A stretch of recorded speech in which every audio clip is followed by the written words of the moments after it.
നനിലേ ഞാനും ചേച്ചി ഈ കുടയിൽ ഒരു തുള്ളി വെള്ളം അങ്ങനെ വന്ന നമ്മൾ മാത്രമേ ഉള്ളൂ. ഒരു മിനിറ്റ് പ്രതിഭാസം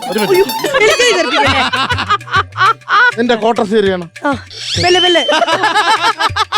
രാജനാഥിപ്പൊടി ഉണ്ടോ? വേണ്ട, കുറച്ചിടാൻ. ഇല്ല, ഇച്ചിരി മൂക്ക് പൊടിച്ചാടാ. ആഹാ, ചെറിയൊരു മതി മതി. പെർഫോമൻസ് എല്ലാം നല്ലതായിരുന്നു. ആൾക്കാർക്ക് മനസ്സിലായി ഒറിജിനാലിറ്റി. മഴ നനഞ്ഞു വരുമായിരുന്നു എന്ന്. ഇതുപോലത്തെ ഒരു അനുഭവം നോബിച്ചേട്ടൻ 1900 പണ്ട് സ്കൂള് വിട്ട് വരുമ്പോ മഴ പെയ്ത് കഴിഞ്ഞാൽ കുട നോക്കൂല, കുട പയ്യ നനയാതെ ബാഗിനകത്ത് വെച്ചിട്ട് നമ്മൾ നനഞ്ഞോണ്ട്. പിന്നെ ഈ മഴ നനയുമ്പോ വേറെ സംഭവമുണ്ട്. അതായത് നമുക്ക് എല്ലാവർക്കും മറ്റേ സ്ലിപ്പർ ചെരുപ്പായിരിക്കും. ഇതിട്ട് നടന്നിട്ട് വന്നിട്ട് ഈ വെള്ളം മുതല് ഇവിടെ വരെ ഇങ്ങനെ മഞ്ഞ പുള്ളിയായിരിക്കും. വീട്ടിൽ ചിലപ്പോ അമ്മ തലക്കിട്ട് തട്ടി ഇത് കഴിയാൻ പോവില്ല ചെളി. പിന്നെ ഞാൻ പഠിച്ചിരുന്ന സ്കൂളില് പിന്നെ ഏറ്റവും താഴെ ഷെഡായിരുന്നു. അപ്പൊ മഴ ചെയ്യുമ്പോൾ ഭയങ്കര ഇഷ്ടമാണ്. കാര്യം ഈ ചെറിയ ഒരു ഇതുപോലെ ബോർഡർ പോലെ ചെയ്തു വെച്ചിട്ടുണ്ട്, ഫൗണ്ടേഷന്റെ ചെറുത്. അപ്പൊ അവിടെ കല്ലിന് തട്ടിപ്പൊട്ടിച്ച വെള്ളം കയറി ക്ലാസ്. ഞാനല്ല, വൃത്തക്കെട്ട പിള്ളേർ. എന്റെ ഗ്യാങ് അണ്ണനല്ല, അണ്ണൻ സ്കൂളിൽ പോവില്ല. എന്റെ ഓർമ്മ എന്താ അറിയോ, മഴ വരാൻ വേണ്ടി കാത്തു നിൽക്കും. മഴ പെയ്ത് കഴിയുമ്പോൾ തവളക്കുഞ്ഞുങ്ങൾ ചാടുന്നവരെ ഞാൻ കിടന്ന് ചാടാൻ തുടങ്ങും. അപ്പം എൻ്റെ അപ്പൻ എന്നെ ബൈക്കിൽ കയറ്റിയിരുന്നു. ഒരു ചെറിയ റൗണ്ട്, ഇത് കുറച്ച് വർഷങ്ങൾക്ക് ബാക്കുള്ള കാര്യമാണ്. അപ്പോൾ ചെറിയൊരു റൗണ്ട് നമ്മുടെ ആ ലൈൻ്റെ അതിലെ കൂടെ പോയി തിരിച്ചു വരുമ്പോൾ അമ്മ റെഡി ആയിട്ട് നിൽക്കും. എന്തിനാണെന്നറിയോ, മഴയത്ത് കുളിക്കാൻ. പിന്നെ ഞങ്ങൾ 3 പേരും കൂടെ ഒരു കുളിയുണ്ട് മഴ. അത് ഭയങ്കര ഒരു നൊസ്റ്റു ഫീലിംഗ്. അതും വണ്ടിയുടെ ഫ്രണ്ടിലിരിക്കണം. ടാർട്ടർ ഓടന്ന് വന്ന സമയം എന്റെ കാറല്ല, അത് ബൈക്കാണ്. നേരെ തിരിച്ചായിരുന്നു. എന്റെ അച്ഛൻ പുറത്തായിരുന്നു. ഇടിയുടെ ഈ കേൾക്കുമ്പോ അമ്മ ഞാനുമായിട്ട് ഭയങ്കര കുഞ്ഞായിരിക്കുമ്പോ ഒരു ഇടിയെന്ന് പറയുമ്പോഴേ ഇടിയെന്നുള്ളൂ, ഇടിക്ക് വേറെ ശബ്ദമാണ്. നമ്മള് രണ്ടുപേരെ ഇങ്ങനെ പൊത്തി പിടിച്ചിട്ട് മരത്തിന്റെ കട്ടിലിന്റെ മുകളിൽ ഇരിക്കും. പിന്നെ ഈ മഴ കഴിയുന്നവരെ എല്ലാം ഓഫാ, ലൈറ്റ് പോലും കൂടിയില്ലേ, ഷോക്ക് കേക്കെന്ന് പറഞ്ഞ് ഇങ്ങനെ അമ്മ പൊത്തി പിടിച്ചിരിക്കും. എനിക്ക് പണ്ടൊരു കൊട ഉണ്ടായിരുന്നു, തൊപ്പി പോലെ ഇങ്ങനെ വെക്കുന്നൊരു കൊട. അതുണ്ടായിരുന്നു. അയ്യോ, അത് നമ്മുടെ നാട്ടിലെ കർഷകർക്ക് ഉപയോഗിക്കാറുണ്ടായിരുന്നു.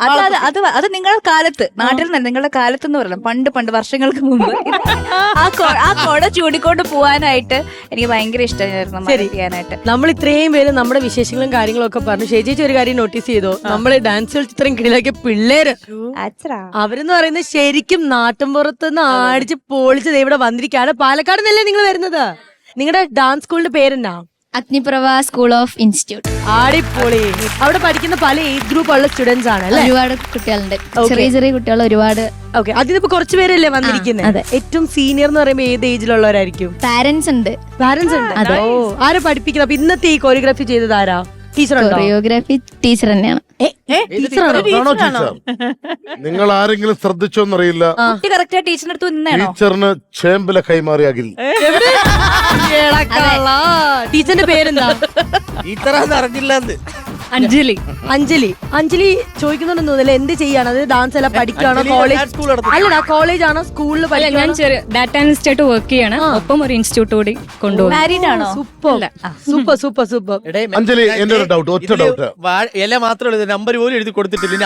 അതേണ്ടല്ലോ, മാരീഡ് ആണോന്ന് ചോദിക്കുമ്പോഴത്തേക്ക് ചേട്ടൻ ഇങ്ങനെ കൈ നീട്ടേ ഇല്ലാന്ന് പറഞ്ഞപ്പോ ഇങ്ങനെ, അല്ലെങ്കിൽ തിരിച്ചു മേടിച്ചേനെ. അഞ്ജലി, 65 സ്റ്റുഡൻസ് ഉണ്ട്. ഈ എല്ലാ കുട്ടികളുടെ അരങ്ങേറ്റം കഴിഞ്ഞതാണ്? ഇല്ല, എല്ലാ കുട്ടികളും കഴിഞ്ഞില്ല. അതിൽ ആരാണോ കേപ്പബിൾ ആയിട്ടുള്ള സ്റ്റുഡൻസ് അവർ വെച്ചിട്ട്. അപ്പൊ ഒരു വർഷത്തിൽ എത്ര പേരുടെ അരങ്ങേറ്റം നടത്തും? 2-3 വർഷം കൂടുമ്പോ ഒരു അരങ്ങേറ്റത്തിൽ എത്ര കുട്ടികൾ പുതിയതായിട്ട് ജോയിൻ കളിക്കും? ഇപ്പൊ ഭരതനാട്യം ആണെങ്കിൽ ഒരു 10 കുട്ടികളോ 12 10 മോതിരം, 10 പവൻ. അങ്ങനെയാണോ? ദക്ഷിണ അങ്ങനെയാണോ? 10 പവനായപ്പോ എത്ര കിലോയായി? അറിഞ്ഞില്ലല്ലോ ഞാൻ. അങ്ങനെ പറയാൻ പാടില്ല. അങ്ങനെ അത് കിട്ടുന്ന സ്വർണത്തിന്റെ കണക്ക് പുറത്തു അതിന് പറയണ്ടല്ലോ. സ്റ്റുഡൻസിൽ കൂടെ നിൽക്കുന്ന അവരോട് ചോദിക്കാലോ, അവർ അരങ്ങേറ്റം കഴിഞ്ഞതാ ഈ ബാച്ച്. അതായത് പുള്ളിക്കാരൻ അവരൊക്കെ എന്തെങ്കിലും തരില്ലേ ഗിഫ്റ്റ്? ആകെ കൊടുക്കുന്ന ഒരു സാരി, പിന്നെ 2 വെറ്റിലെ അടക്കിയോ ഇത്. ശരി, നമ്മുടെ ഇന്നത്തെ ഈ ഒരു കോമ്പിനേഷനിൽ ഏറ്റവും ചെറിയ കുട്ടി ആരാ വന്നേ? രണ്ടുപേരും വന്നേ. അതെ, നിങ്ങളാണെന്ന് തോന്നുന്നു ഏറ്റവും ചെറിയ ഏജ്. ഇവര് ട്വിൻസ് ആണോ? ഞാൻ വിചാരിച്ചു. ഉറപ്പാണോ? ഇവരെല്ലാം കണ്ണുപോയോ? എനിക്ക് ഇവർ ഒരേപോലെ തോന്നിക്കുന്നു. പ്രായമായതാണ് അതിന്റെ അല്ലേ. പേരെന്താ മോളെ? നിയ. ഏത് ക്ലാസ്സിലാ? ഞാൻ 5th. ഓക്കെ. പേരെന്നാ? അതേബ. ഏത് ബാ? അതേബ. Okay, 6th. ശരി. നിങ്ങൾ രണ്ടുപേരും വെക്കോ. അടുത്ത മൈക്ക് അവിടെ ഉണ്ടല്ലോ അല്ലേ മോളെ? ഈ മൈക്ക് അവിടെ കൊണ്ട് കൊടുത്തോ. ശരി, നമുക്ക് ഓരോരുത്തരും പരിചയപ്പെടാം. ഹലോ, പേരെന്നാ? വൈഗ. വൈഗ. ഏത് ക്ലാസ്സിലാ? സെവൻത്ത്. 7th. നെക്സ്റ്റ്. എന്റെ പേര് നിവേദ്യ. ആഹാ ഞാനിപ്പോ 10th കഴിഞ്ഞാണ്. ആഹാ. ഇനി +1. ഭയങ്കര വേണോ? സന്തോഷല്ലേ? +1ലേക്ക് പോണോ ഇനി? ഭയങ്കര സന്തോഷം. അതെ അതെ. നെക്സ്റ്റ്. ഹായ് എന്റെ പേര് ജിജി. ജിജി. ആ. നൈസ്. ഏത് ക്ലാസ്സിലാ? ഞാൻ വർക്ക് ചെയ്യാണ്. പോട്ടെ എന്നാ ഞാൻ. ഏത് ക്ലാസ്സിൽ വർക്ക് ചെയ്യണോ ചോദിച്ചു. അതെ. എവിടെയാ work ചെയ്യുന്നെ? ഞാൻ പാലക്കാട് തന്നെയാണ്, ഇൻഷുറൻസ് ഓഫീസിലാണ് വർക്ക്. ശരി. എന്റെ പേര് അനശ്വര. ഞാൻ degree 2nd year Kozhinjampara Nattukal college. ശരി. നെക്സ്റ്റ്. ഹായ്. എന്റെ പേര് ആതിര. ആഹാ. ഞാൻ 9th. ശരി. അടുത്ത ആളെ പരിചയപ്പെടാം. എന്റെ പേര് ഷിക. ആ. ഞാൻ 8th. 8th. ആ. അച്ചച്ചോ. എന്റെ പേര് അനവദ്യ. ആഹാ. ഞാൻ 6th. അനവധ്യ നല്ല 6th. പിള്ളേരൊക്കെ സ്മാർട്ടാട്ടോ. ചേച്ചി എനിക്കൊരു കാര്യം പറയണ്ടായിരുന്നു. ചേച്ചി ആന്റി എന്ന് വിളിക്കും മോളെ. കുഴപ്പമില്ല, കൊച്ചു പറയട്ടെ. അല്ല, ശ്വേത ചേച്ചിനെ എനിക്ക് ഭയങ്കര ഇഷ്ടമാണ്. അപ്പൊ ചേച്ചിക്ക് എന്തോ കൊണ്ടുവന്നിട്ടുണ്ടോ മോളോ? ഇല്ല വേണ്ട, ഒന്നും വേണ്ട, മോളെന്നെ വന്നില്ല, അത് വലിയ കാര്യം. ചേച്ചി ഭയങ്കര ഇഷ്ടം. സിനിമകളൊക്കെ കാണാറുണ്ടോ ചേച്ചിന്റെ? ആണോ? ഒത്തിരി ഇഷ്ടമാണോ? ആ, ഞാൻ ലാസ്റ്റ് കണ്ട സിനിമ ജുറാസിക് പാർക്ക്. പ്രാക്ടീസ് ടൈമിൽ ഈ ഒരു ഷോയിലേക്കാണ് വരുന്നത് ഞങ്ങൾക്ക് അറിയില്ലായിരുന്നു. ആ. അപ്പോ ലാസ്റ്റ് പ്രാക്ടീസ് ടൈമിലൊക്കെയാണ് ഞങ്ങൾ ഇങ്ങനെ ഒരു ഷോയിലേക്കാണ് വരുന്നതെന്ന് അറിഞ്ഞത്. ഓക്കെ. അപ്പൊ തൊട്ട് ഇവൾക്ക് ഭയങ്കര എക്സൈറ്റ്മെന്റ് ആയിരുന്നു. ശ്വേത ചേച്ചിനെ കാണാൻ പറ്റും എന്നൊക്കെ പറഞ്ഞത്. അവൾക്കൊന്ന് ഹഗ് ചെയ്യണമെന്ന് വലിയ ആഗ്രഹം. അച്ഛോ അതിനെടുത്ത്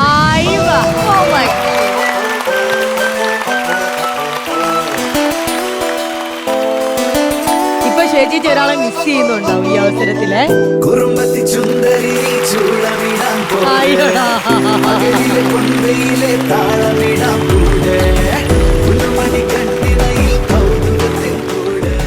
ഇനി ഡാൻസ് വെച്ച് പോവല്ല, അതെ അവിടെ നമുക്ക് എല്ലാവർക്കും ഇരിക്കാം, ഇനി ഒരുമിച്ച് ചിരിക്കാം. ഇവിടെ പ്രോഗ്രാമിൽ നിങ്ങൾ കാണാറുള്ള നിങ്ങളുടെ പ്രിയപ്പെട്ട താരങ്ങളൊക്കെ ഇവിടെ വരും, സ്കിറ്റ് കളിക്കും, ഇതൊക്കെ കാണണ്ടേ? എന്തോ പിന്നെ ഒരു കാര്യം, ഞങ്ങളുടെ അഗ്നിപ്രഭ സ്കൂൾ ഓഫ് ആർട്സിലെ എല്ലാവർക്കും ഒരു ഹായ്.